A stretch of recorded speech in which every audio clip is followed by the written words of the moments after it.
You already know this is Punch Round Boxing, a.k.a. Mr. Shine himself.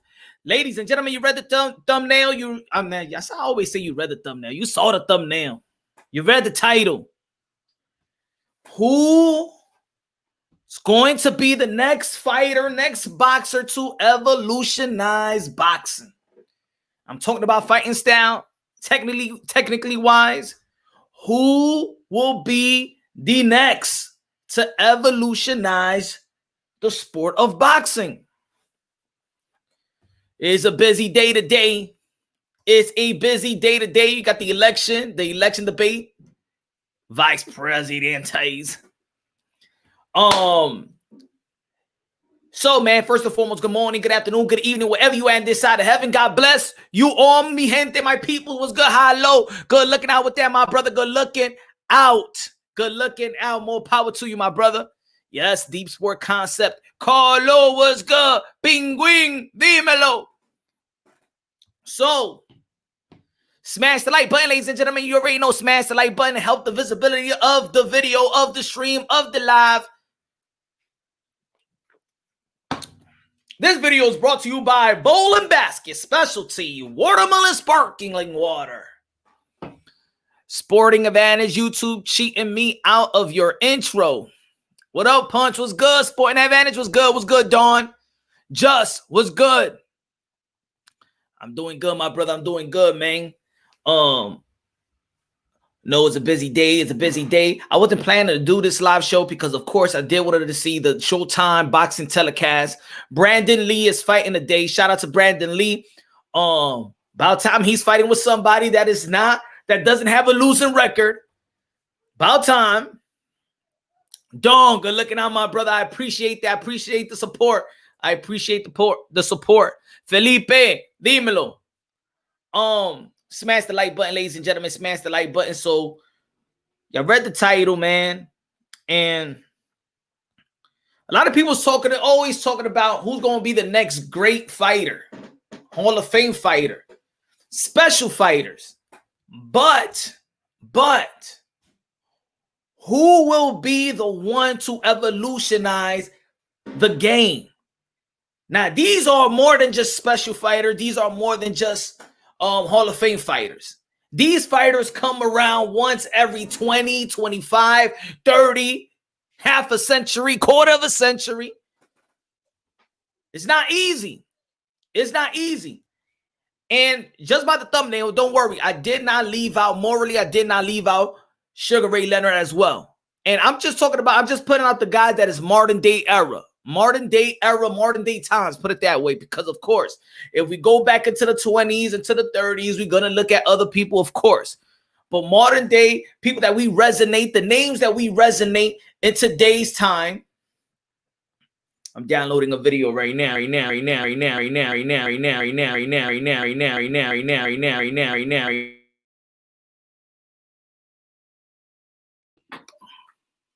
I would upload, technically wise, the breakdown between Lomachenko and Teofimo Lopez. Because, of course, a lot of people we talking about, Lomachenko got the experience. Teofimo Lopez is young. It's not his time.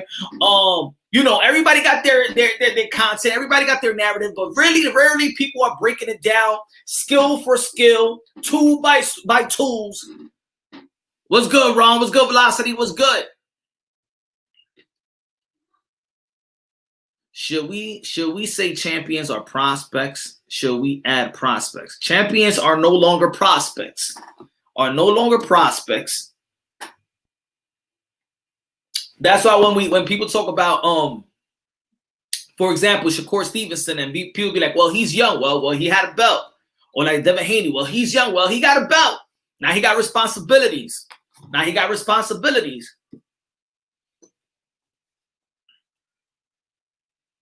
responsibility. So,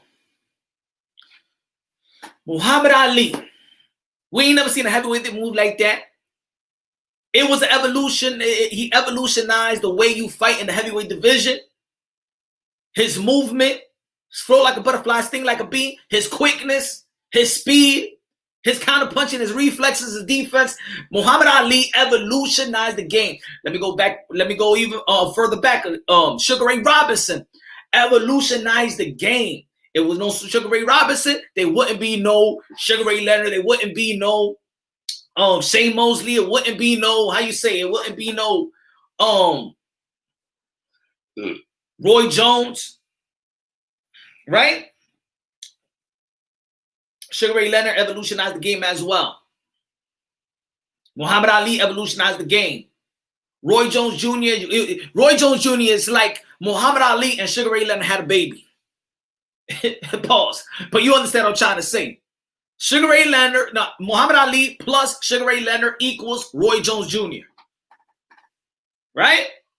Then you got Mike Tyson that evolutionized the heavyweight division, the freak of nature. And we got to implement also that, the freak of nature, and something that we would never, that we've never seen before. And we look at this fighter like, wow. When I talk about evolutionize the game, is that wow, oh my God, I never seen that before. Final prediction, Loma takes Tio to school, replay of Mayweather and Canelo Alvarez. I don't 11 p.m. at night. I don't know, man. I don't know. People, I think that's an easy and the way that people analyze it. I think that's too easy for me, in my opinion. Because I've heard that enough. But the video that I'm gonna put out, matter of fact, 11 p.m.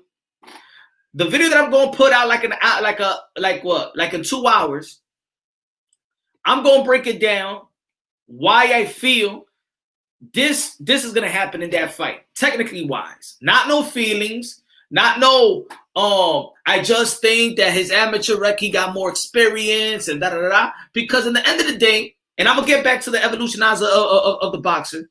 You know why? Because in the end of the day, Lomachenko, they talk about Lomachenko's experience. Lomachenko, professionally wise, does not have ultimately more experience than Teofimo, professionally wise. Well, he put in more rounds in, but experience professionally wise. Let me tell you like this, why I say that. Because Lomachenko still fights like he's in the amateur. Not an amateur fighter. He still goes by the point system. He is a judge favorite. How you say a judge favorite type of fighter. People wonder why the Salido fight he didn't win. Because it's a different type of game. It's a different type of game. Professional amateurs, and I believe that Lomachenko still fights in an amateur way.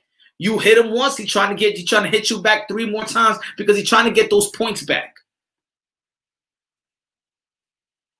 Does that point system going to get him through victory versus Teofimo Lopez, who has more of a professional type of style? Now, we're going to be talking about that a little later. What's good, Tony? What's good, Tony? Lance? What's good? What's good, Ralph? What's good? Hugo Sanchez, dímelo. So, smash the like button, ladies and gentlemen. Smash the like button. Let's go. Support your boy. So, we got Muhammad Ali that evolutionized the game. Sugar Ray Robinson evolutionized the game. I didn't put Sugar Ray Leonard on the thumbnail because they ain't make no space when I was trying to edit. That evolutionized the game. Roy Jones Jr., the speed and power, evolutionized the game. Pound for pound for a decade. Now, there's going to be people that don't want to debate, arguably, what about Floyd Mayweather? What about Oscar De La Hoya?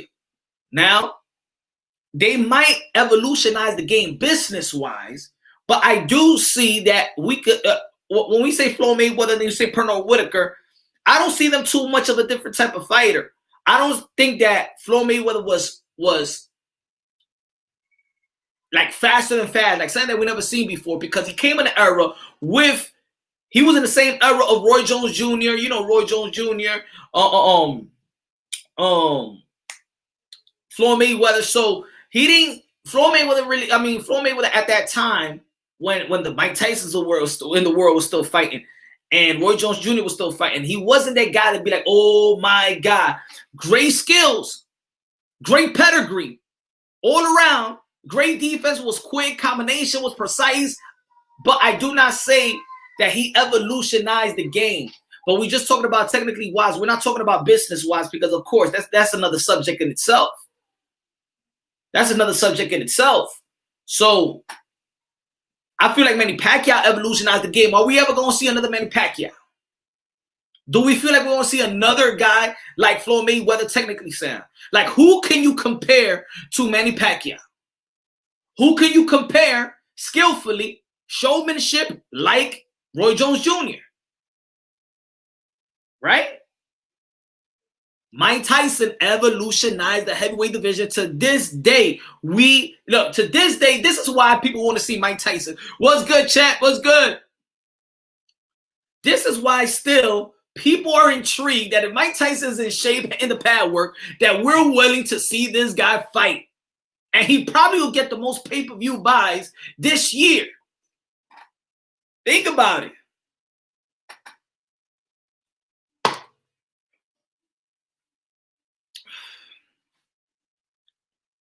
Casimiro. Ralph Haney is overrated. I'm not going to say he's overrated, and I'm not going to say he's underrated. I feel like, I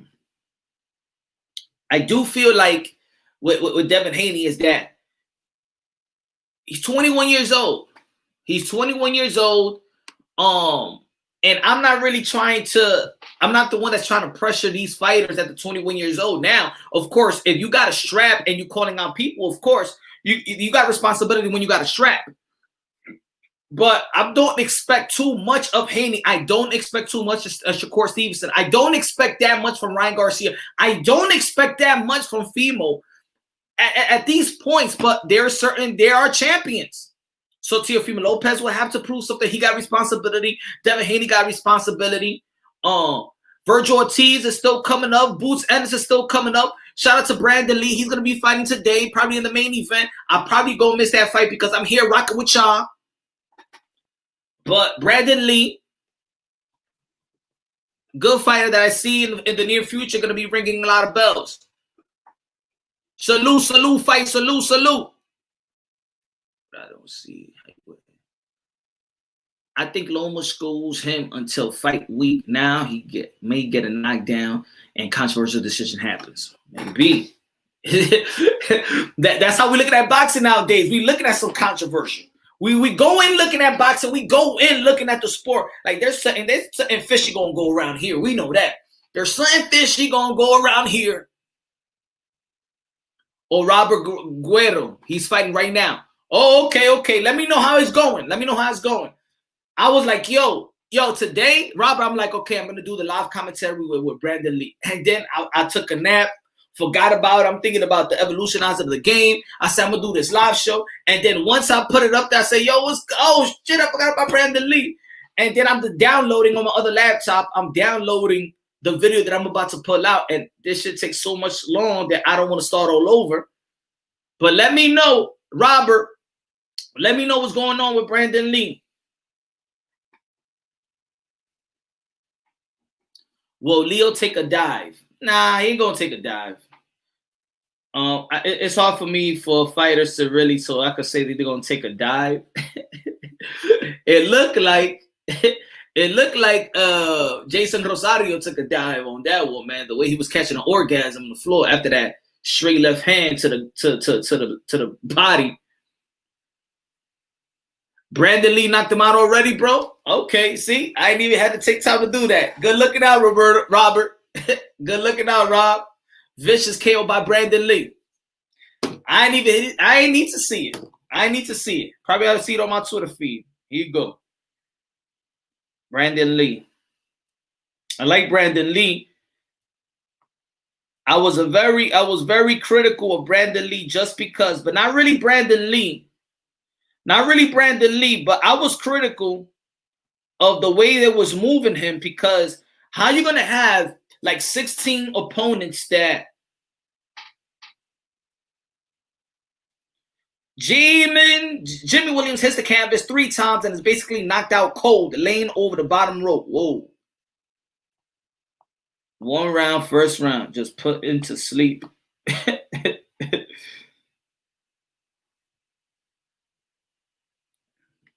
Shout out to Brandon Lee. Let me put that. Brandon Lee.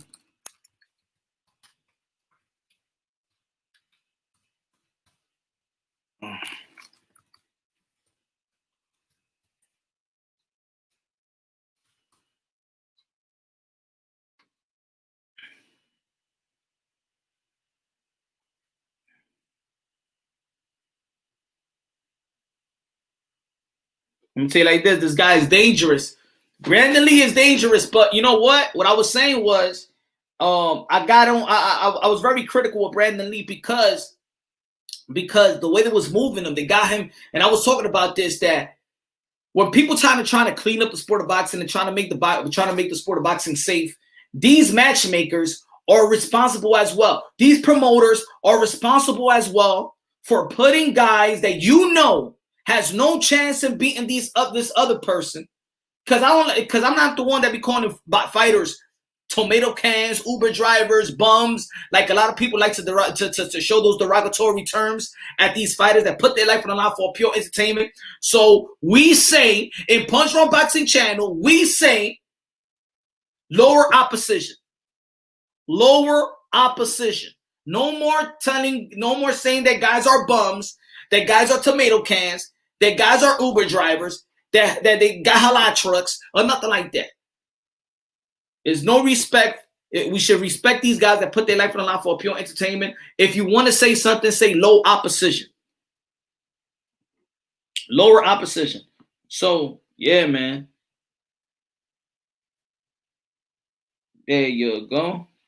Damn, he was out cold. I'm seeing the picture right now.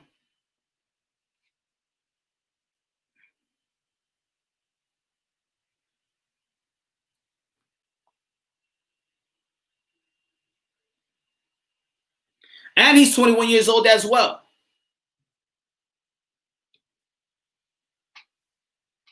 Loma's 5'7", he was 5'8". Boo-hoo, stop it.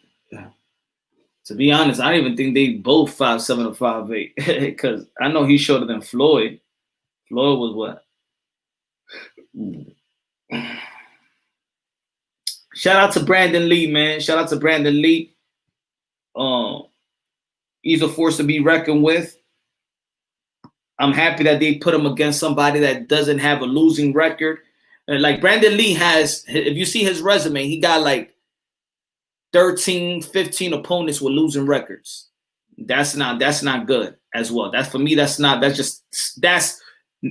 literally stacking up your resume. It's not about him getting better and better and better. That's not what they do.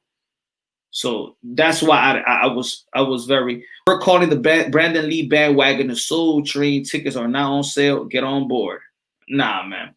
I think I've done a video with Brandon Lee already. I've been on Brandon Lee for a while. Pause.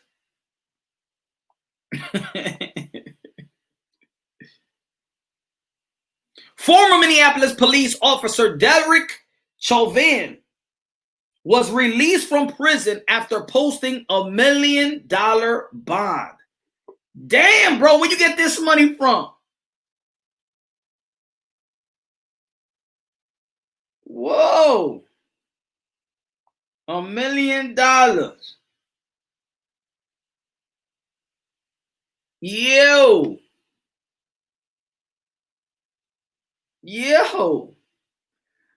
So the cop, I just checked this out. I didn't even know. I just want to say the cop that had his knee on George Floyd has been released. He has posted bail.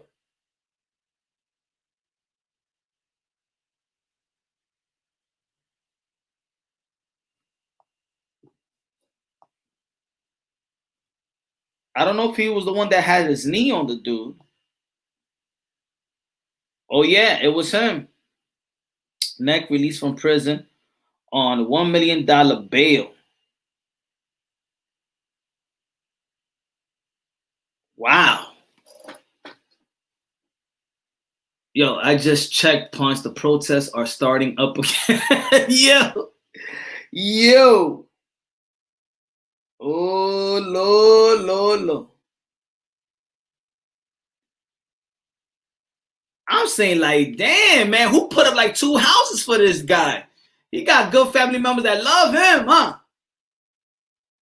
Trump supporters put that money up. Why gotta be Trump supporters, though?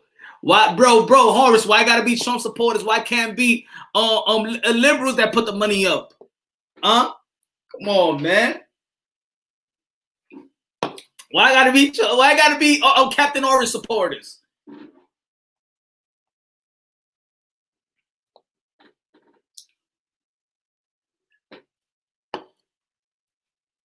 You would think it would be safer in the jail. Nah, man. He go anywhere now with bail. He can't leave the country. But let's see how serious people are, huh? Let's see how bad people really want to get him, huh?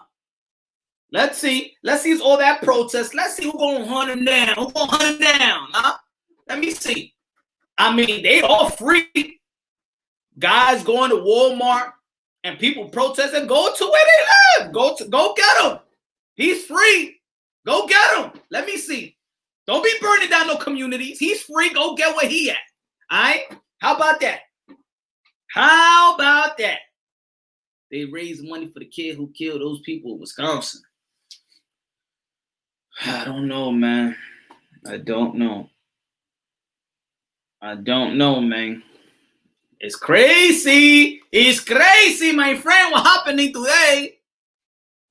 They're going to use that. They're going to use that for the debate today.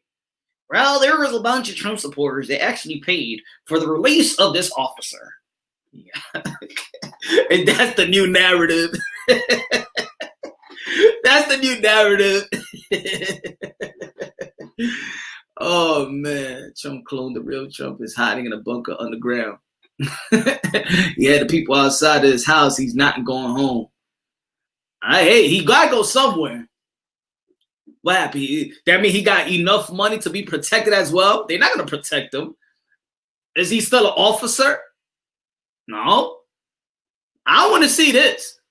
I want to see the protester go after this guy. Let's see. I don't want nobody to you don't have no time to protest. You know exactly where to go for this protest. Get on the bus, get on the car, everybody on deck, go. Let me see. Let me see what happens to this guy. Don't tell me that you're going to be burning communities and you know this guy's right there and you're going to burn your own community. I don't want to hear that. Trump supporters will protect him. Stop it. Biden supporters will protect them. Biden supporters. Biden supporters. Remember what Malcolm said, y'all. Remember what Malcolm said. And matter of fact, I'll put it up. But I don't see anyone right now that's going to evolutionize the game. Now, we still got time. Now, there's a couple of fighters. Now, Roy Jones Jr. in the Breakfast Club said there's 2 fighters that is a showsman. There's 2 fighters out there, in his opinion, that can evolutionize the game. And they asked him, was it Canelo? He said, no, Canelo's a great fighter. But Canelo is not a showsman. He doesn't expand your imagination. He said 2 fighters will do that. And he mentioned Teofimo Lopez. And he also mentioned Devin Haney after he mentioned Teofimo Lopez on the Breakfast Club. Roy Jones Jr. was talking about that. Now I'm going to tell you this. A lot of people see Lomachenko as a matrix, as a guy that got the footwork, a guy that's advanced and technically sound, probably the pound for pound, technically wise. 1, 2, 3, you can flip it around. If Teofimo Lopez, who is very athletic, very powerful, very explosive, do a number on Lomachenko, then he might be that guy. Boots Ennis might be that guy. Did I see that they like, wow, that they they doing stuff that I probably that we would never see or enhance it. I see 2 fighters. Now I'll tell you this. The more power that Devin Haney, the more power that he attains.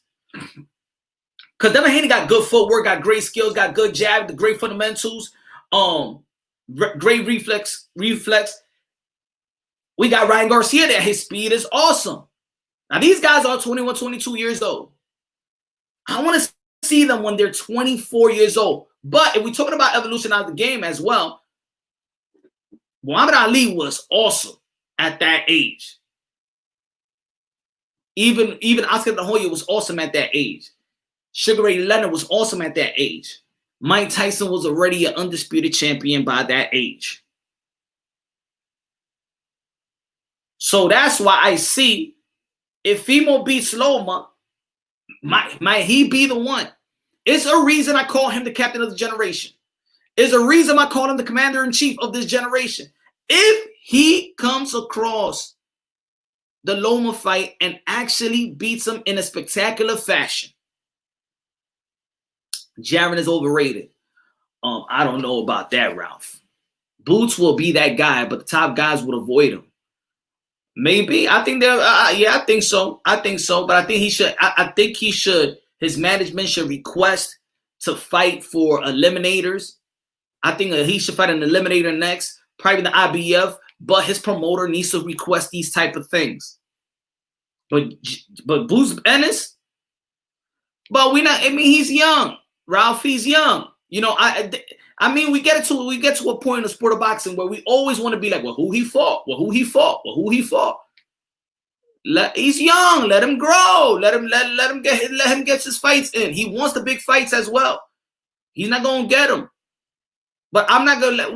I think we get too caught up in trying to devalue. I like what I see. That his last opponents never been knocked down. The performance before never been stopped. His last two opponents never been stopped. So let me see. Now the next fight I want to see him. I want to see him fight a top 10, 15, top 10 welterweight. And Virgil Ortiz as well. But I just see Boots Ennis, Teofimo Lopez as special fighters. Of course, Devin Haney as well. But I would like to see his power increase. I would like to see Ryan Garcia, whose power also has increased his speed. I want him to see his mix, how he can mix punches, not throwing everything at the same speed. So the Regis Pro Race fighting Hernandez any good? I see it's undefeated. I like Regis Pro Race, man. He's an animal. I think that's a good fight.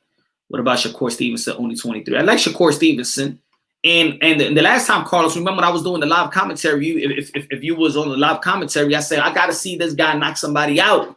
I want to see how his power increased. So I said, yo, he got to do it by the fifth round. And he actually did it in the sixth round. But see, when we're talking about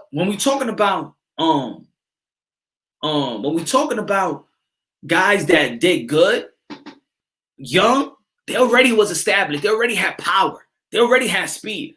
At this point, like in their career, like let's say Oscar De La Hoya, he was already fighting Chavez. He was already going to be fighting Pernell Whitaker at the age of 23, 24. So he was already fighting legendary fighters. Mike Tyson at this point was undisputed. Undisputed. Muhammad Ali, already young dude, beating Sonny Liston. So this is why I talk about Teofimo Lopez, because he's fighting a pound-for-pound caliber fighter at this stage of his career. Shout out also to Daniel Du Bois fighting Joey Joyce, because at this point at the age of 23, I like this generation, damn it. I love this generation. Shout out to Daniel Du Bois. Shout out to Teofimo Lopez. Shout out to all these fighters that's putting their all on the line, because these fighters, especially Teofimo Lopez, Ryan Garcia, is going in as the underdog. I would have hoped that Haney will fight somebody else, but I think right now everybody has already got a date. Everybody got a date. So the Gamboa fight, to me, which is easy to critique, and I feel a lot of people is critiquing the fight. I don't think it's a great fight. I don't think it's a bad fight. I don't think it's the worst fight. I think it's a decent fight at this point after Devin Haney had a surgery. Gamboa has surgery. I don't know if it's a curtain call type of fight. I don't know if it's a retirement party that probably Devin Haney's going to be throwing at. He's going to be throwing him a retirement party. Literally, he's going to be throwing a retirement party at Gamboa.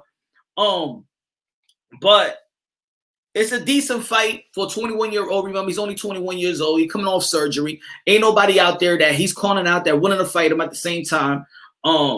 I don't know what happened. The only fighter I would say, could you get the Javier Fortuna? But I hope I would talk to Fortuna. I hope I do the interview with him soon enough, and I can ask him the real proper question. And that's the question, because he said in Fino boxing interview that it was Devin Haney that was ducking him. The Haney said is Javier Fortuna ducking him. So we want some clarification, y'all. We want some clarification. You know, at 26, 27 years old, just beat Nonito Donaire. Unified champion, 3-time division world champion, won the Super Series. And yes, you got to give credit. But remember, I'm not talking about good fighters. I'm not talking about great fighters. I'm not talking about special fighters. I'm talking about fighters that's going to evolutionize the game. Evolutionize the game. These type of fighters come every other 25 years or something. Evolutionize the game. Something you'll be like, I never seen this before. That other fighters, let's say you remember Allen Iverson with the crossover. Now Allen Iverson, that's just a regular dribble now. Evolutionize the game. Michael Jordan evolutionized the game. Talking about changing rules. Muhammad Ali evolutionized the game. Sugar Ray Robinson evolutionized the game. Mike Tyson evolutionized the game. Roy Jones Jr. evolutionized. Damn. Yeah, people forget how explosive, how fast, speed and power, the evolution of speed and power. And I thought this how much I have faith in this guy. Think about it. I thought Gary Russell Jr. and I was calling, I said, because I always wanted to see Gary Russell Jr. versus Gervonta Tank Davis, because I said that will be the evolution of speed and power. I do think if Gervonta Tank Davis would have stayed focused, would have stayed in the gym and not just going to training camp, but really getting better and better, being a gym rat, I think this kid will be an awesome, awesome fighter. I'm talking about legendary type of fighter. He has the qualities, regardless if you hate him or love him. The kid has the qualities to become a legendary fighter. I haven't seen speed like Gary Russell Jr. since Roy Jones Jr. like that with the combination, 11 punches combination, and things. Oh, yo, what did Floyd do? Devin Haney beats the brakes of Gary Russell.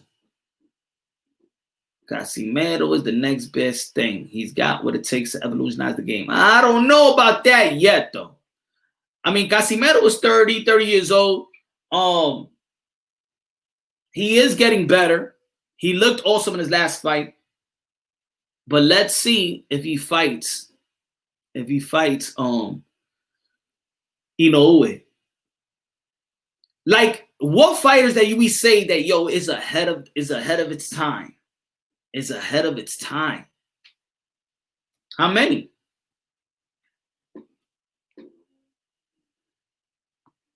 Damn, what I was going to check. How many fighters today you could say they are ahead of its time?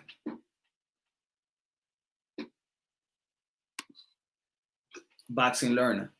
Shakur, Teofimo Haney, Jeremy Boots can evolutionize the game. I think so. I think so. I really think so. I think that's a great list right there.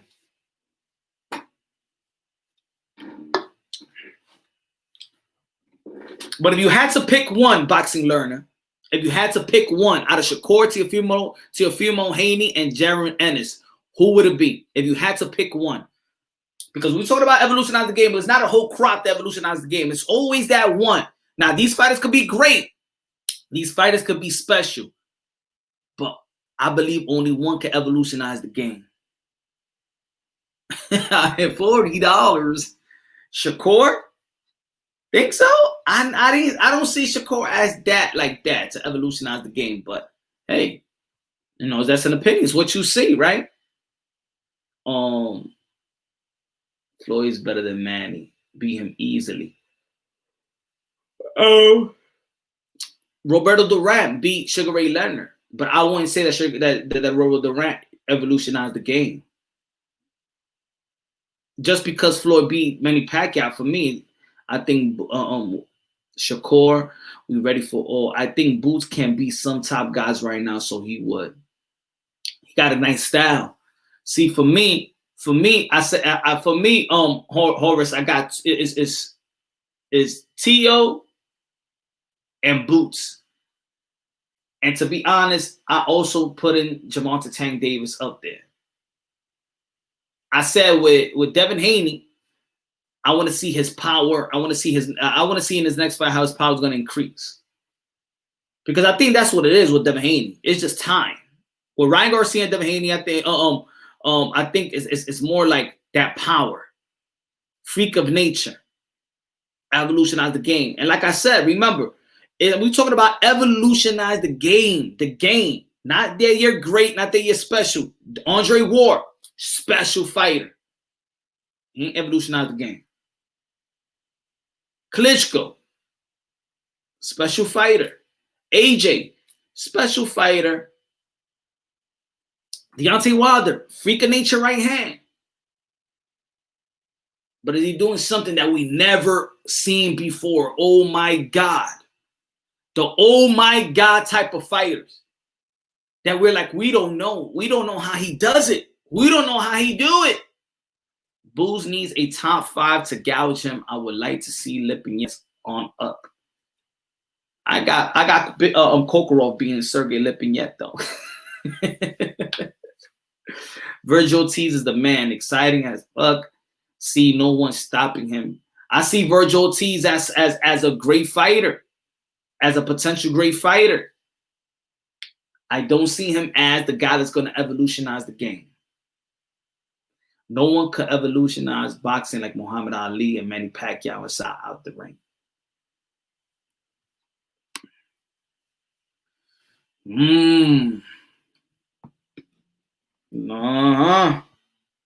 Manny Pacquiao. Who can we say is the next Manny Pacquiao? Who can we look and say who's the next 8th division world champion? Who moves like Manny Pacquiao? Who comes up and bring up that and bring up that power up in weight like Manny Pacquiao? Speed, power, combination, footwork. Who? He evolutionized the game. Evolutionized the game.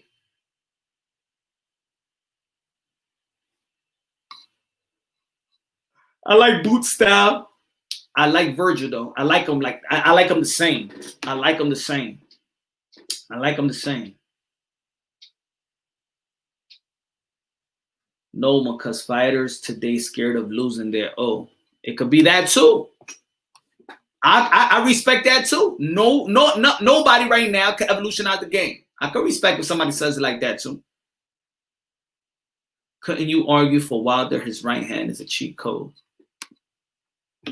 I could argue just the right hand, but have we seen power like that? Have we seen a power like that, like George Foreman? Have we seen a power like Sonny Liston? Have we seen power like that? I think we've seen it before. Like again, he could be special. He could be a great fighter. They could be a good fighter. They could be Hall of Fame fighters, but we're talking about that fighter that evolutionized the game. Does Deontay Wilder evolutionize the game with that right hand? Nah.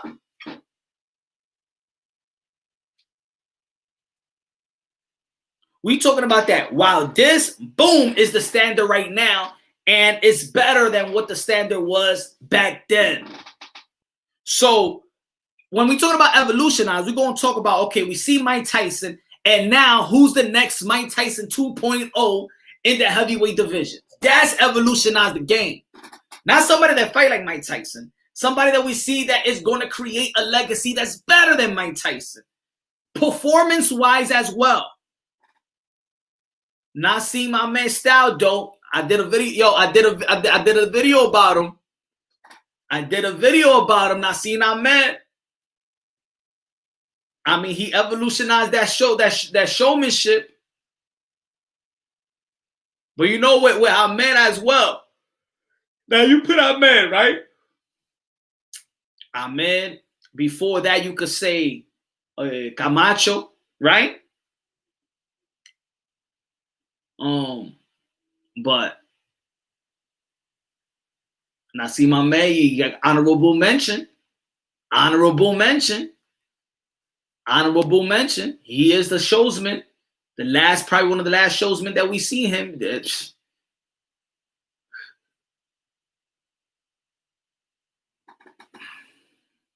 Wilder will hit a motherfucker with an uppercut from hell. Now Wilder got his power is awesome. Jerwin is the next Manny Pacquiao. I don't know. Well, gotta check that out.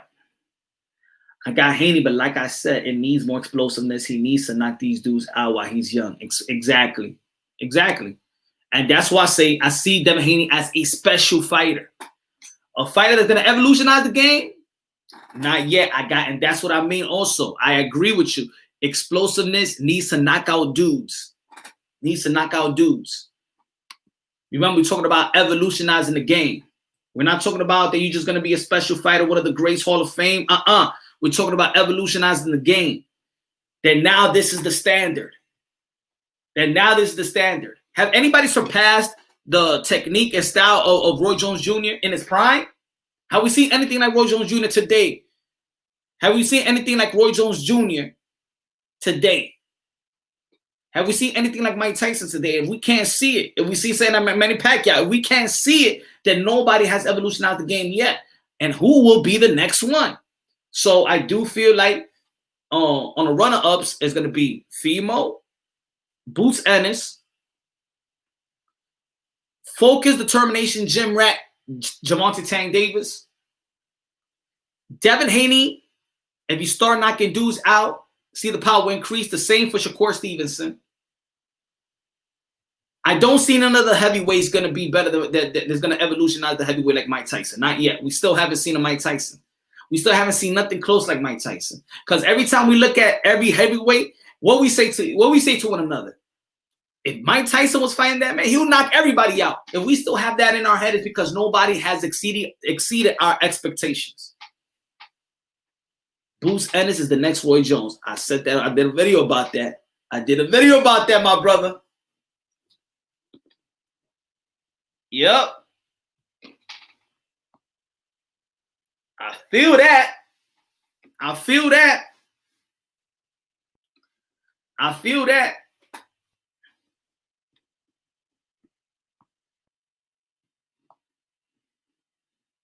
I saw Broner evolutionize the game, but he retired. Hey, Broner had a chance. And for me, it's just like almost Gervonta Tank Davis had a chance.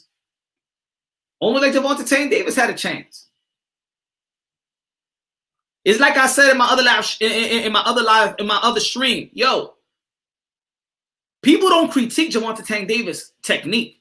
They don't critique what he does in the ring because we know, regardless of what we can make fun of his weight and all that stuff that has nothing to do with what you do in the ring, we all know that Gervonta Tank Davis is the real deal.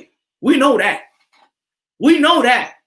I don't give a damn if you hate him. I don't give a damn. We know that Gervonta Tank Davis is a special fighter, especially when he's focused and determined. A Jim Rat Tank Davis is a scary man in the sport of boxing. A Jim Rat Tank Davis is a scary man in the sport of boxing. I do not care what anybody say. I've seen enough from the dude. He is the goods. And also, when a boxing historian like Mike Tyson is telling you that, you gotta listen. Because it's hard to how you say, it's hard to really convince a guy like Mike Tyson. Gervonta Tank Davis is his favorite fighter. He sees something in him.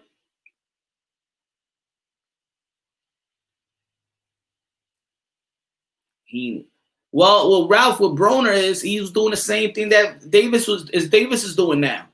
He was not supposed to be jumping weight like that. He could have been undisputed in a lot of. Remember, he was 3-division world champion quick. Regardless how he got it, he was still 3-division world champion. He's a 4th-division world champion. And put it this way, a lot of people like to diss on Broner. But if you look at his resume, he does not shy away from a good fight. Adrian Broner, I don't care. That's another guy. I don't care how much people hate him, make fun of him, or whatever. If you look at his resume, he does not shy. He fought Manny Pacquiao. He fought Sean Porter. He fought Maidana.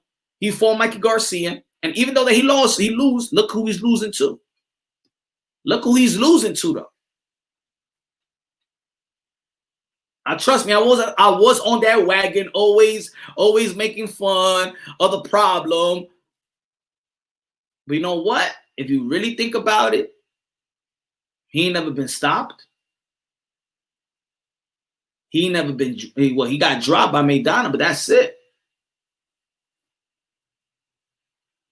I mean, we know, sporting advantage. We know when we look at it. We know he's cuckoo in that sense.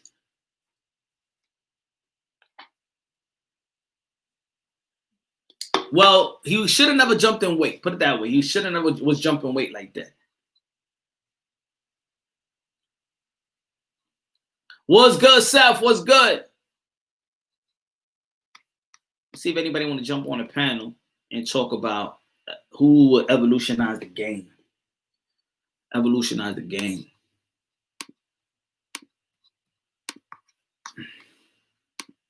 Y'all already know tomorrow's Happy Hour Thursday, man. Everything goes. Happy Hour Thursday tomorrow. Y'all already know, man. You got to stay tuned. Happy Hour Thursday. Everything goes. We talk about everything. Boxing, politics, YouTube creative beef. And anybody got beef, you come over here to Punch Run Boxing. You hash that shit out. Excuse my language. What's good, Super? Legendary fighters have their signature punch. Ali's was his jab. Tyson, the left hook, right uppercut. Mayweather shoulder roll. Pull back, counter right. Pacquiao, straight left, feint to the right. Let's go, Super. Great boxing mind. Good looking out for my brother. Good looking out with that super chat. I appreciate it. Yes. How about Roy Jones Jr. quadruple left hooks in a row?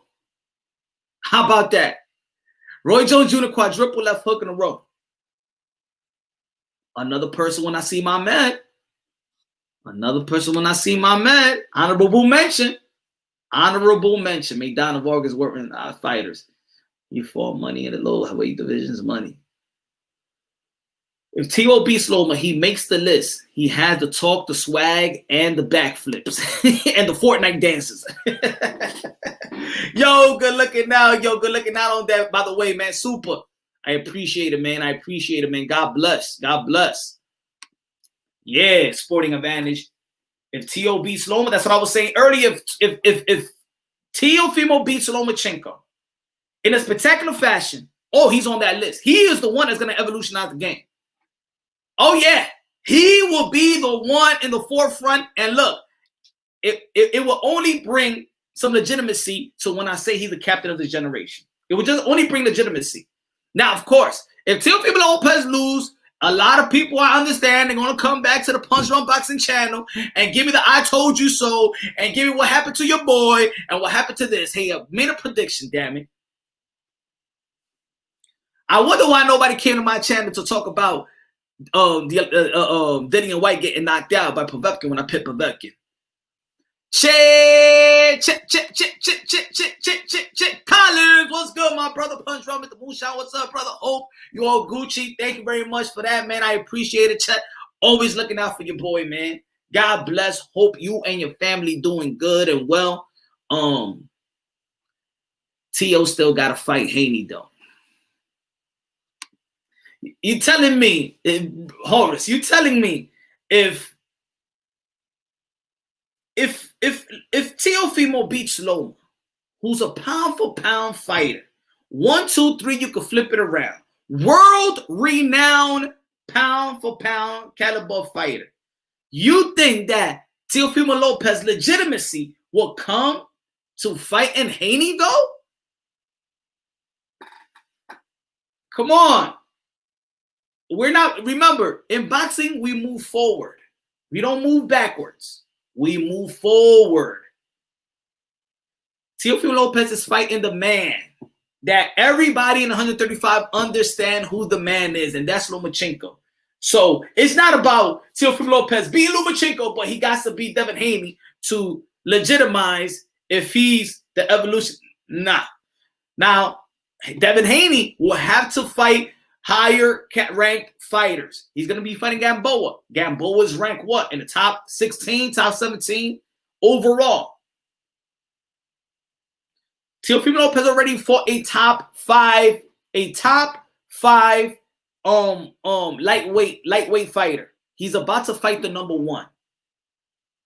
You understand what I'm trying to say? We can't go backwards. We're not going to devalue. it's things that also Devin Haney needs to do as well. He does got the strap, but that doesn't mean I'm going to legitimize Teofimo Lopez if he beats Lomachenko, and then you're going to be like, well, he got to beat Devin Haney. Nah. Devin Haney will have to beat Teofimo. Devin Haney will have to beat Teofimo.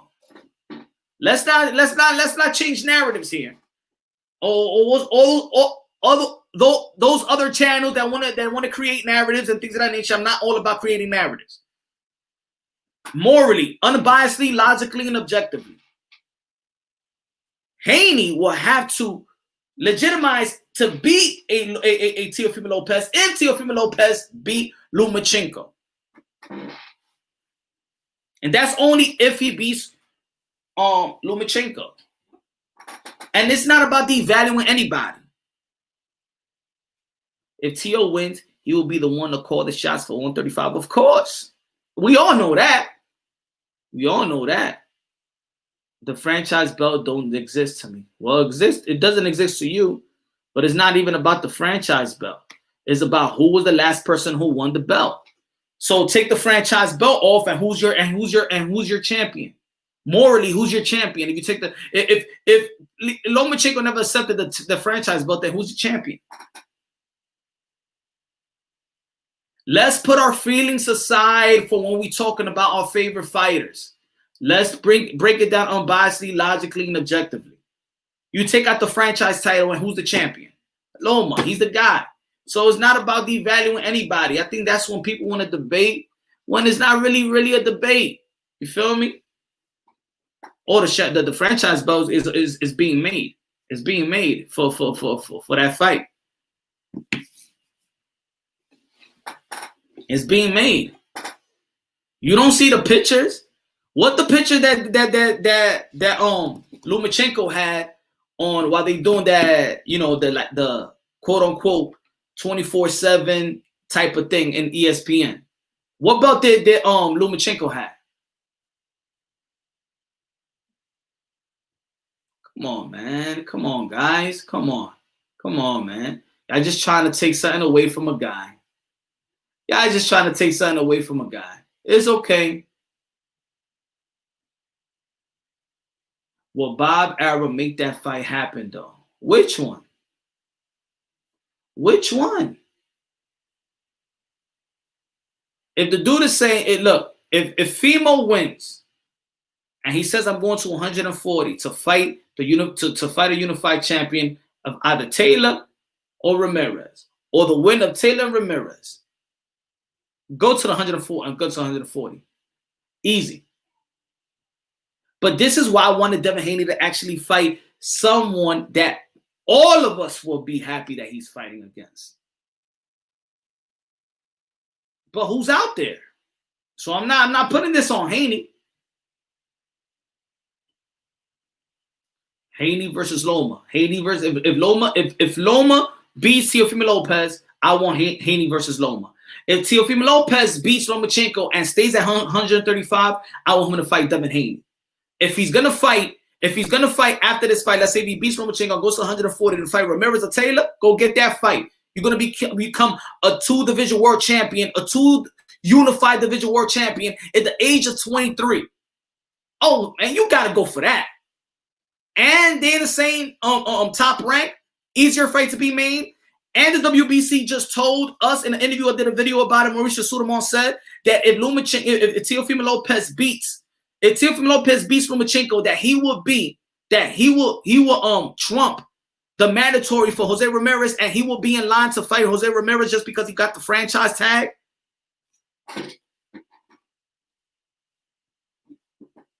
I'm going with that. Anybody understands that. Why would Teofimo go to 140? He still got a lot of smoke left at 130. No, he don't. Not if he beats Lomachenko.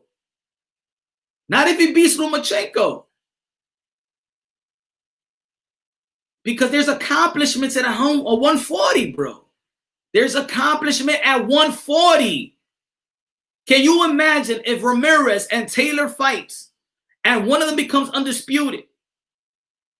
And Teofimo Lopez has the chance to fight one of them to become an undisputed 140. That's 8 belts in 2 fights. We're talking about accomplishments. Accomplishments out here. Come on, man.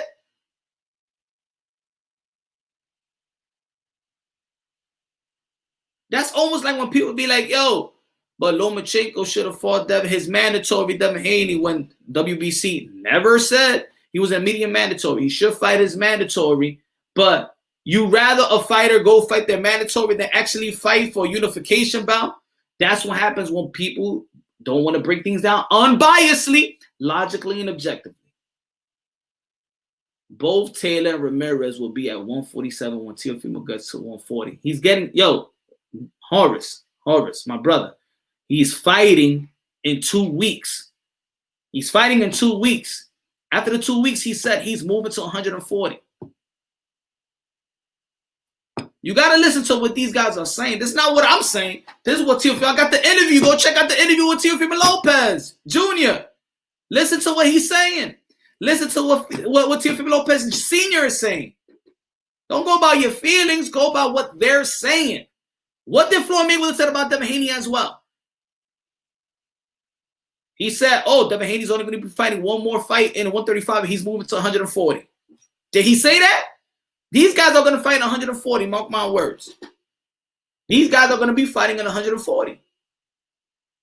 Devin Haney going to be staying at 135. The only reason Devin Haney going to stay at 135 is to fight the likes of Ryan Garcia or Gervonta Tank Davis. Now you tell me this. What's a bigger fight? What's a bigger fight? If Gervonta Tank Davis beats Leo Santa Cruz, if Gervonta Tank Davis beats Leo Santa Cruz, Teofimo Lopez beats Lomachenko, what's a bigger fight? Teo versus Haney or Teo versus Gervonta Tank Davis? And I'm going to say it like this. I would like to see Haney, but you can't ignore that if Teofimo Lopez felt like he was shortchanged for this Lomachenko fight, his next fight, he's going for that money. He would rather fight Gervonta Tank Davis rather than Devin Haney and cash in. Teo versus Tank. That will be a bigger fight. The momentum. If Gervonta Tank Davis takes care of, boom, Leo Santa Cruz, Teofimo takes care of Lomachenko, I think a Teo versus Tank will be a bigger fight. It will be a bigger fight. It will be a bigger fight. It would. I think so. It's arguably, my brothers, arguably. I'm not saying my boxing wish for next year is Crawford versus Spence. Lomachenko move up to welterweight division. Nah, Lomachenko is not even fully comfortable in 135. Good looking out, Super. Good looking out. Good looking out.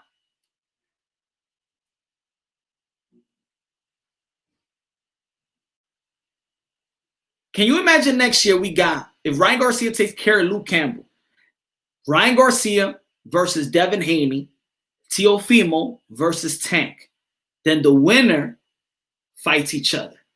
That's the only way I would love to see. I would love to see in the 135, and then they move up to 140. Because I just think the momentum will be Tank and Teofimo. Then if Ryan Garcia beats Luke Campbell, then that's going to be the mandatory for Devin Haney. That's going to be a pay-per-view fight right there. Teofimo Lopez versus Tank is a pay-per-view fight. Then the winner then fights one another at 135, and then they all move to 140. I would love that.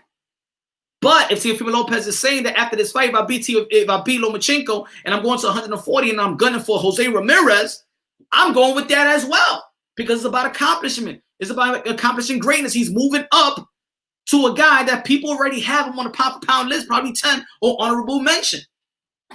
Tank versus Lopez is the fight. I'll pay $40 to see that fight. I'll pay $100.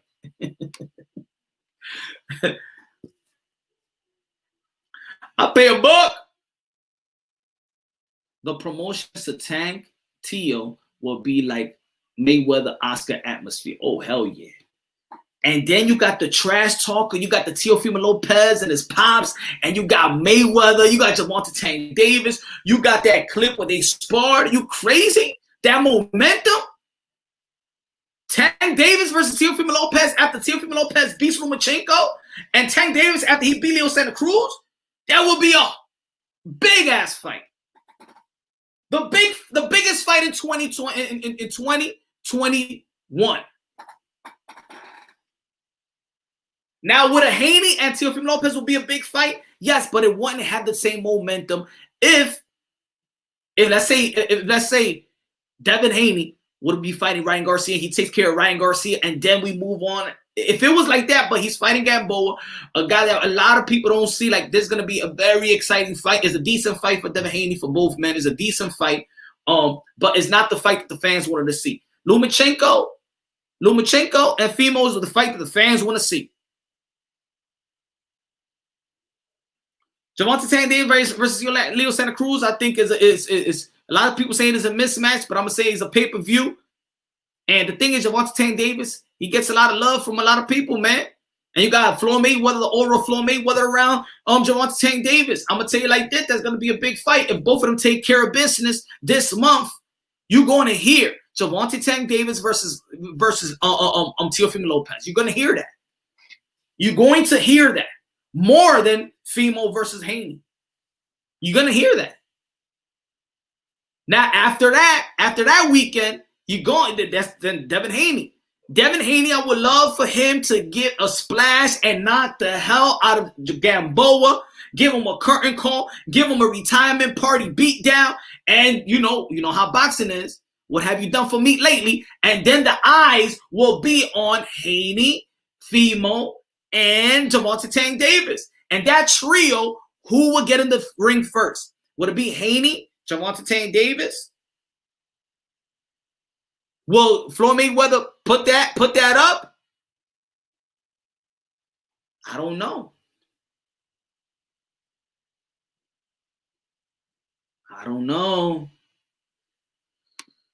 It's all about momentum. It's all about timing when it comes to the sport of boxing, doing business. All about time and the momentum.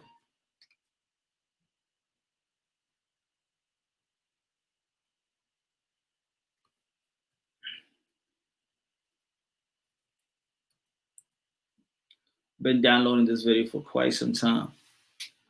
Smash a like button. Tell Aaron to make those fights happen. Hey, he's already making Lomachenko versus Teofimo Lopez, so he's making the fights happen. He's making the fights happen. Hawaii for Trump 2020, vote red 2020. That's what I'm talking about. As a diehard boxing fan, I'd rather see Burchett versus Tank than Leo. Oh, of course. But I think Leo got a bigger name. So, of course, in the end of the day, it's prize fighting in his business, regardless of how we like it or not. Sometimes we just got to take what they're giving us, right? Sometimes we got to take what they're giving us.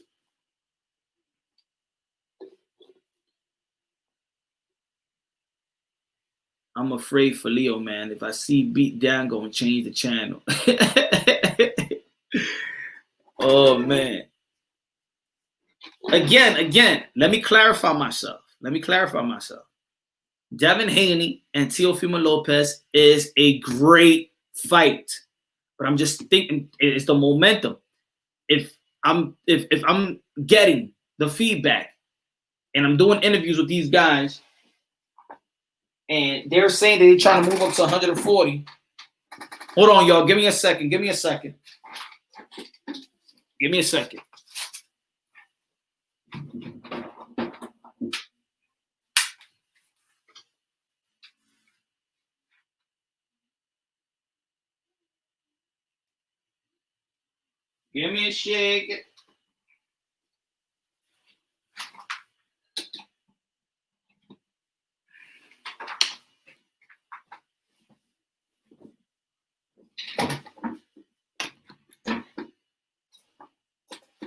I gotta charge this other laptop.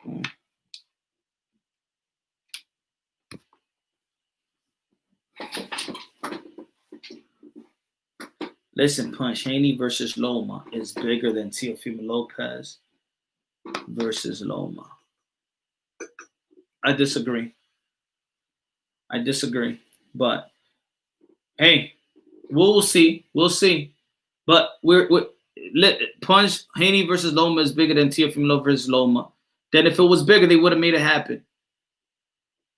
It's not. Teofimo Lopez has a belt, the IBF, and that's a bigger fight. Loma already said after he beats Teofimo Lopez, he will fight Haney. So good. Fight Haney then. Good. That's a good fight too. I'm not saying that the Haney, all these fights is good. Loma versus Haney. Haney versus Teo. Haney versus Tank. Haney versus Ryan Garcia. All these fights are good. It's going to happen inevitably. It's going to happen. You're going to see Teofimo Lopez versus Devin Haney. We don't know if it's going to be in 135 or in 140. That's what I'm saying. Ryan Garcia, Devin Haney is going to happen. Tank versus Ryan or Tank is going to happen. But we just don't know if it's going to happen in 135 or 140. We don't know if these fights are going to happen immediately or not. Loma going to 130. He's not fighting Haney. Of course, he's not going to be. And that's what I'm saying that. I'm not going to say that Loma's going to be fighting Haney because then what? It's not going to happen. But Teofimo Lopez will have to take care of Loma.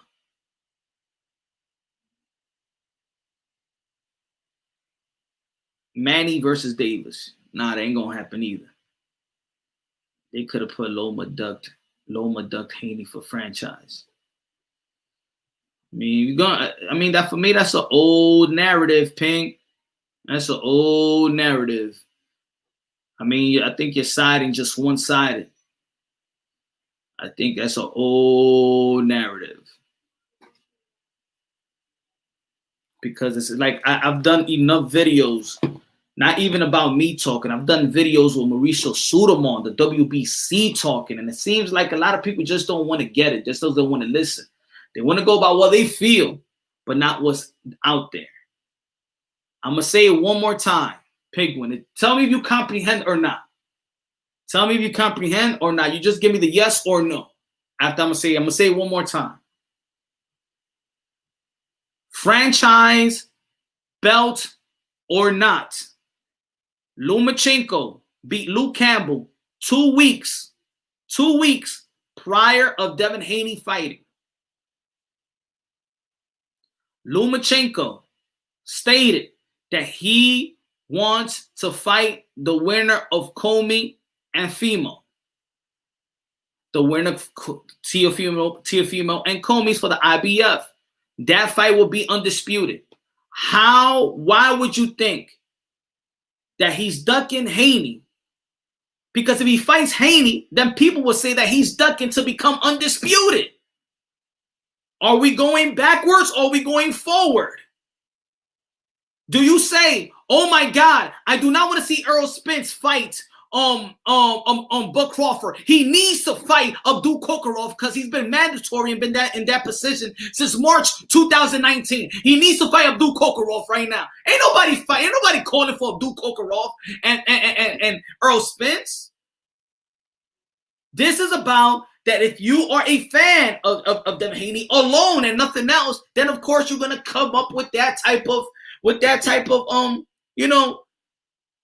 narrative. If Devin Haney was in Lomachenko's position, I would say, Devin Haney, forget about Loma. You have to fight that undisputed. Why would you fight this mandatory that you could trump with this? Come on, guys. Come on, man. We're talking boxing here, baby. We're talking boxing.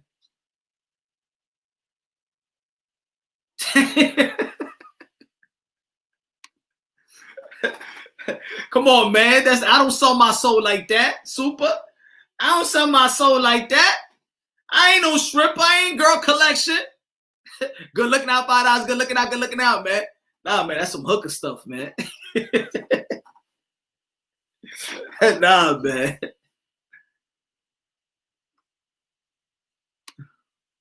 But Haney has to fight Loma now because Loma's not moving. Do understand that punch. Thank you. Thank you. That's all about it. Think about it.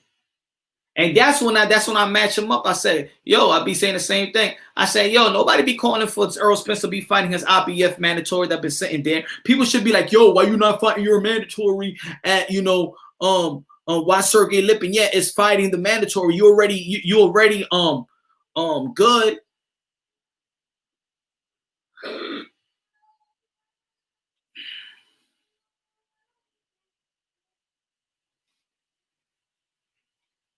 And remember the WBC, and let's say if, and I said that as well, if they was a mandatory, if he was a mandatory, what's good, Rapstar? What's good? If he was a mandatory, it takes 12 months for you to fight your mandatory. So Devin Haney was never an immediate mandatory for Lomachenko to fight for that WBC belt. It was inevitable. Loma was going to fight the winner of Richard Comey and Lomachenko. That's the way it was going to be. It was going to be undisputed. Now I say, why did Lomachenko even get the damn franchise title? For what? If he was still going to do the same thing anyway and everybody going to respect it anyway. See, that's what it is. I don't like the franchise. I think that Mauricio Sotomayor is drinking Don Julio and drinking Patron while making decisions. Because if Lomachenko was going to fight Lomachenko regardless, why accept the franchise belt? Now you water down the undisputed title. Now, yes, I blame Lomachenko for that. I don't care if his business handlers did it. I don't care. He should have debunked that. Now, if he was going to move to 140 and something like that, but if his next fight was going to be against Teofimo, why accept the franchise belt? Why accept it? You're still going to be fighting for the undisputed. That was going to trump anybody who didn't have no immediate mandatory anyway. Mauricio Sotomayor said that before Devin Haney signed the contract to fight for his interim title. He said it himself on Boxing Social. I wish I got to put it out there so when I talk about this, I just put it up. Like, oh, right, here go. Explain this tonight.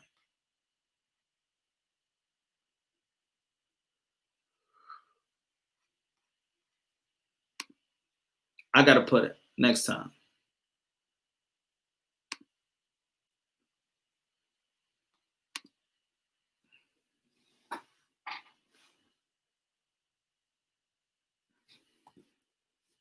Damn, this thing is downloading real slow. Maybe because I got too much stream going on.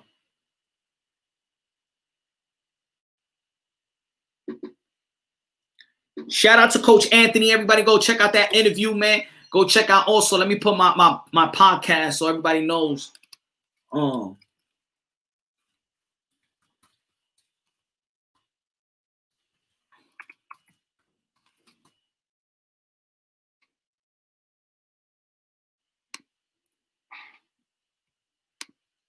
The Smelling Salt Podcast. Go check it out, man. Whenever you got the time, you got is on Apple. You can get it on Apple. You can get it on Spotify. Go check that out. The Smelling Salt Podcast. Abdul Kokorov living here for the WBA belt if Pac-Man decides to vacate any chance. Ooh, guys. Now, Abdul Kokorov Philippian is going to be fighting for the interim IBF. Abdul Kokorov been sitting at the mandatory of Errol Spence since March 2019. He is the Dillian White of the welterweight division in the IBF rankings.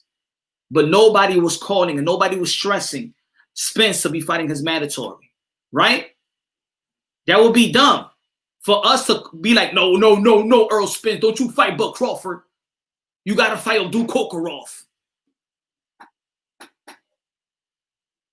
The same thing. No, Loma. Why you gonna fight your mandatory? You're gonna be your mandatory if you're gonna be fighting. If you could fight for the undisputed versus Teofimo Lopez.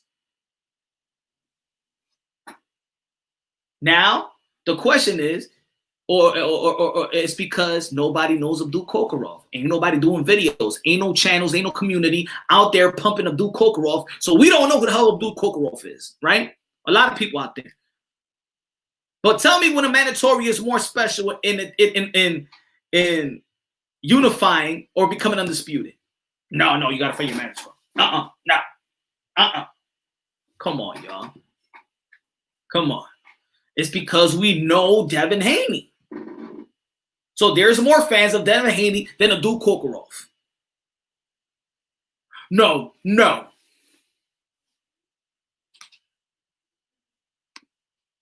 Put that up. The Smelly Salt Podcast. Go check it out, man. We're on episode 24.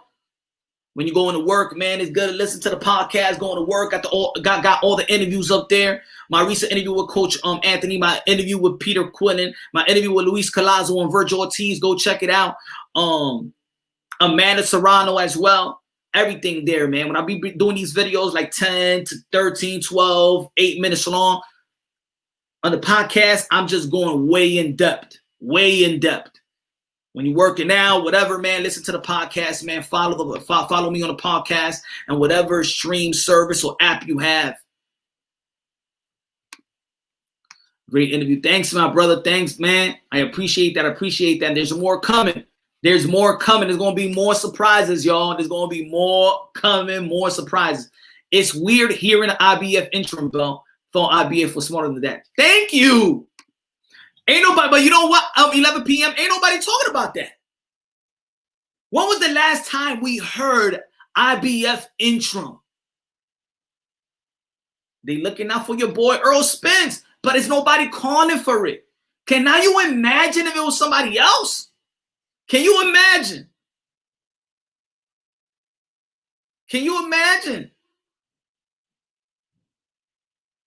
But there's no fans out there that's calling it, yo, no, Earl Spence got to fight Abdul Kokorov. Yo, good looking now, rap star. Good looking now. What car is that you got on your, what is that? What type of car is that? Not no Hellcat, right? No. Good looking out for that, man. Good looking now. I appreciate it, my brother. I appreciate it. Y'all already know tomorrow, man, it's going to be Happy Hour Thursday. Everybody in the live. Everybody tell your mama, get on the live. If your mama and your daddy got issues, they can hash it out on tomorrow. Pawns, drum, boxing, Happy Hour Thursday. And when you get on the panel, God damn it, you better karaoke your ass. I want to sing a song. Sing a song.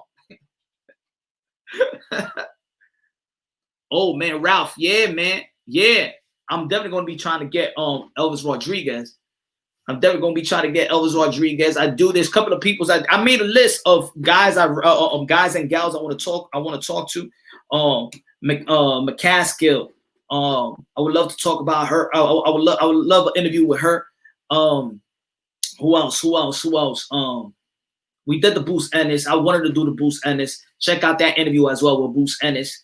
What else I wanted to do? Of course, I would love to do an interview with Keith from Tom Thurman. I'm talking about guys that are reachable, guys and gals that's reachable. Of course, Manny Pacquiao, but you know, you got to go through like 50. You got to go through Secret Service to get Manny Pacquiao. But Coach Kevin Cunningham, Kenny Porter, Sean Porter, Earl Spence, James, Brandon Lee. Matter of fact, I'm gonna get in contact with Brandon Lee. I hope so. Boo Boo Andre. I would like to have him on the show. Who else? Damn, I did a list too. Shakur Stevenson. A bunch of Devin Haney. Teofimo Lopez again, so he could just give us an update on the Raw, or give us an update, but not on those commercial type of interviews, but with the real people, with the real boxing, hardcore boxing minds.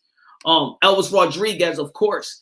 Javier Fortuna, got to get Javier Fortuna in and let's talk and give him some good questions. Abdul Kokorov. Who else? But yeah, man, let me know who should I chase down, get these interviews in, and give them the perspective of what's going on in the sport of boxing. Not only in the sport of boxing, I like to have interviews and people talk about life experience, life itself. I don't want to ask the same question that everybody always asking them, because that gets boring, man. We want to know the journey. We want to know them more. We want to know how they are outside of boxing, what makes them them. Elvis the GOAT, Plátano power, baby. Yeah. Plátano. Yeah, man. Jason Rosario, my friend. He no good.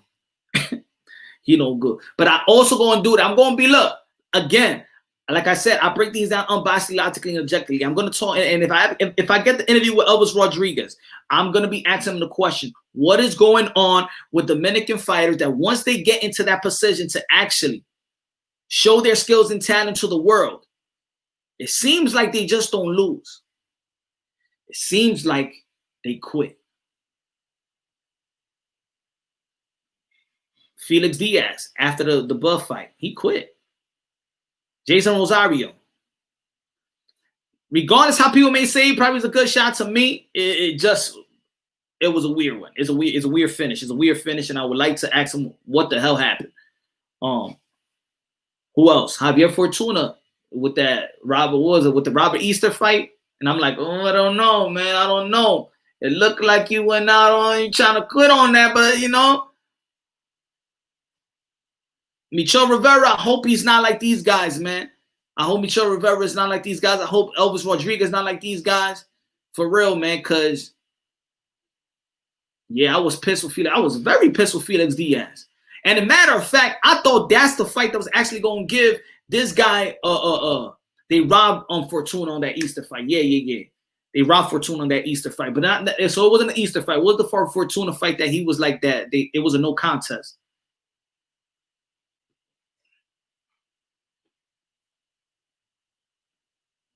But I would like to see Javier Fortuna and Devin Haney. That would be a good fight. Buzz seems to be ducking to me, buddy. That's how it looks like. Brook will be the best name on his resume. Canelo was younger than Crawford and has so much. Yeah, Canelo could retire right now and and is a Hall of Famer. And I'm not gonna say that Bud Crawford's a Hall of Famer, but I just feel like now he's age 33 years old. He's in the back end of his prime. I don't like talking too much about age because, of course, nowadays the science is different. Professional athletes understand their body like they never before. They're very educated about what's going on in their body, how to rest, and all the science. So your normal 33-year-old is not anymore in the sport of boxing. That's why you see these old guys like the likes of Manny Pacquiao beating Keith Thurman, Povetkin beating Dillian White, Kovalev beating Anthony Yardy. These guys ain't that old like we think. The greatest, my friend, the greatest fight in boxing today would be Floyd Mayweather versus Manny Pacquiao 2 in the Philippines, Thriller in Manila 2. You know what it is, Superman? I hated that fight. I feel like they all robbed us, man. They robbed us, man. I ain't trying to see that fight, man. I ain't trying to see that fight.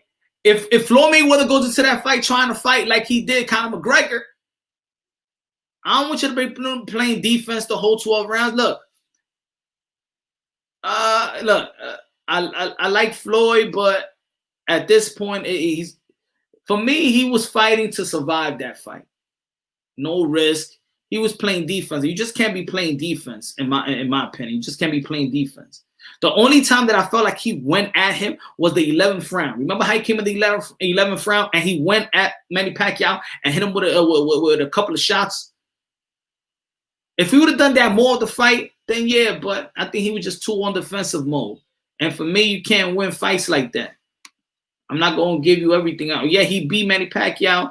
He came out with the win or whatever, but in my opinion, everybody lost. The fans lost. Remember, to me, it's not about winning and losing. It's about how you win and how you lose. So I don't rock what boxers say. Ugly win is better than what they say. An ugly win is better than a great loss. Nah, man. I prefer Spence and Pacquiao now. I lost faith in Bud and Spence.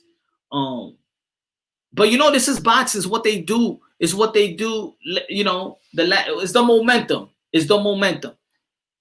It's the momentum. If Keith Thurman comes out and fights Porter 2 and knocks out Porter, they're gonna be like, yo, Keith Thurman and Earl Spence, and Keith Thurman's name is back in people's mouth all day long.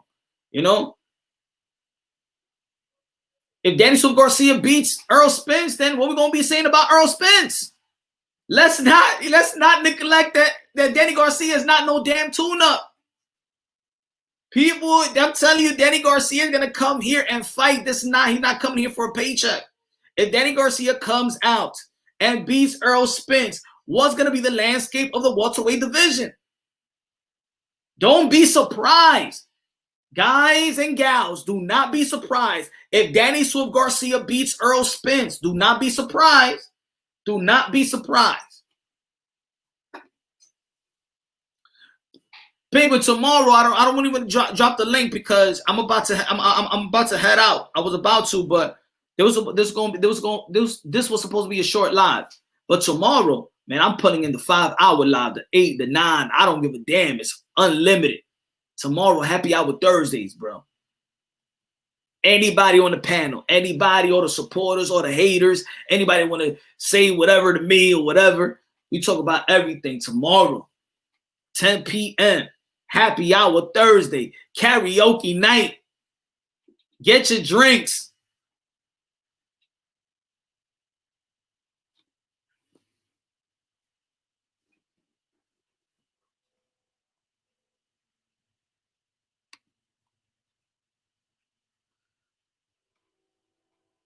How much y'all willing to pay for this pay-per-view?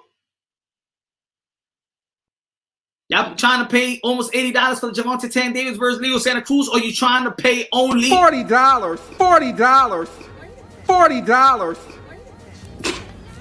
Look, man.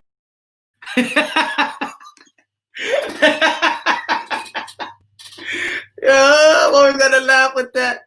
I'm always gonna laugh with that. Oh man, how much you willing to pay for pay-per-view, guys? Huh? How much you willing to pay for $40? $40. $40. Look, man. Oh man. Oh man.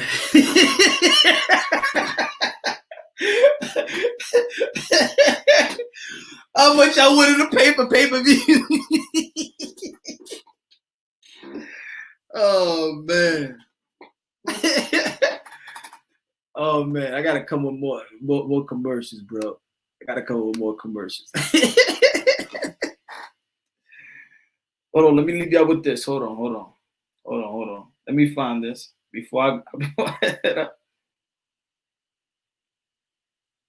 Man, where is that? Oh shit. Hold on.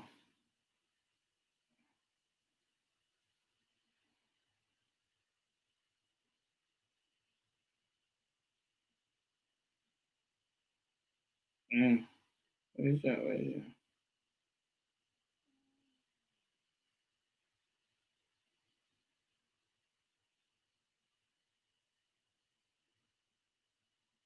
Damn. I want to leave this. I wanted to leave this quote with y'all. Hold on.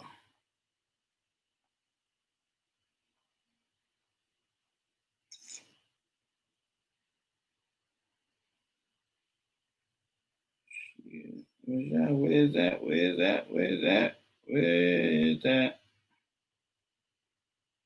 Damn, I gotta erase a lot of stuff, man. There you go.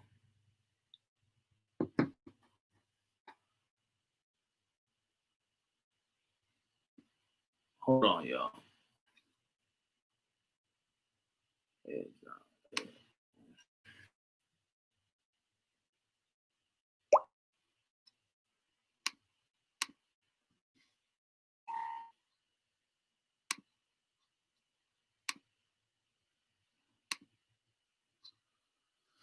Hold on, guys.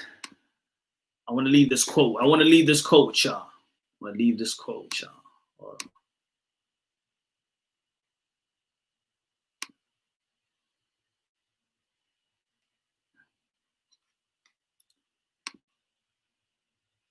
There you go.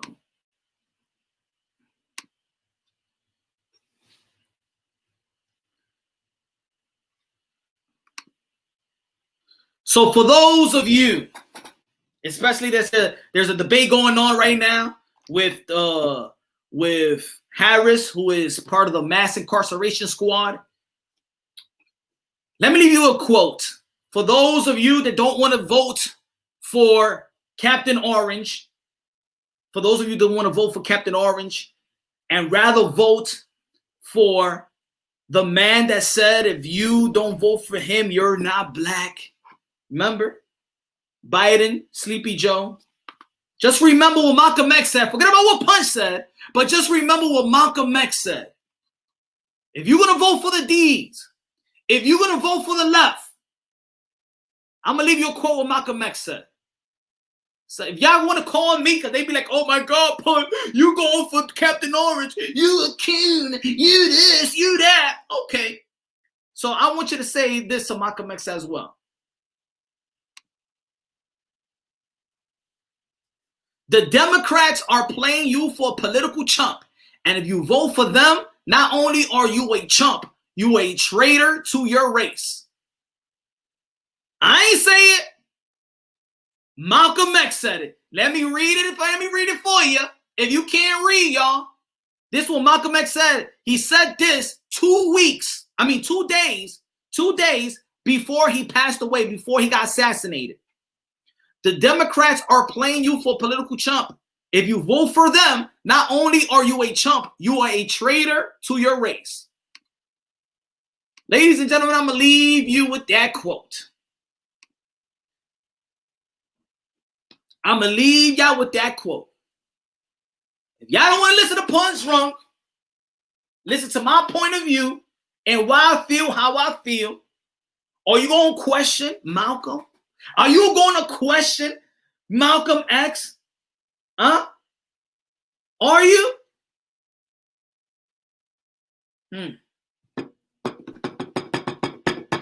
Any questions? Any answers about that?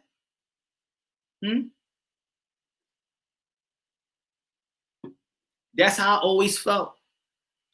Your boy Punch Drunk would never, ever vote for the left. Never. If you look at your hood, the hood is still the hood. And if you ask who's the political leadership in that hood, go ahead, do your research. Let me know in your hood who's your congressman, congresswoman. Let me know. Do your own research. Forget about what the news is telling you. Forget about the headlines. Go. Trust me. They got their offices in the hood. If they're the left, you just ask them one question. Why have you been in political leadership in my neighborhood, in my county, and the hood is still the hood? Yet, you're getting 6 digits. 6-digit pay. Getting rich. Let me leave you with the banner again. Let me leave you with Malcolm X quote. If Democrats are playing, the Democrats are playing you for a political chump. Are you a chump?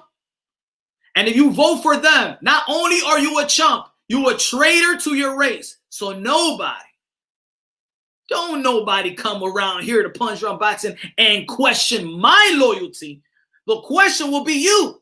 Who are you loyal to? At the end of the day, we're one race.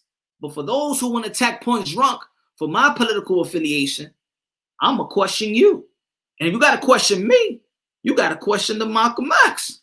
Would you question Malcolm? Would you? Would you, damn it?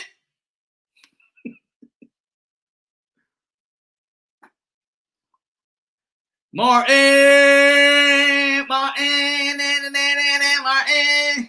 Lance, Minnesota's a mess. It is a mess. Salute, Punch. My vote is going to change this time again. 2020. Captain Orange. Captain Orange. Captain Orange. Captain Orange.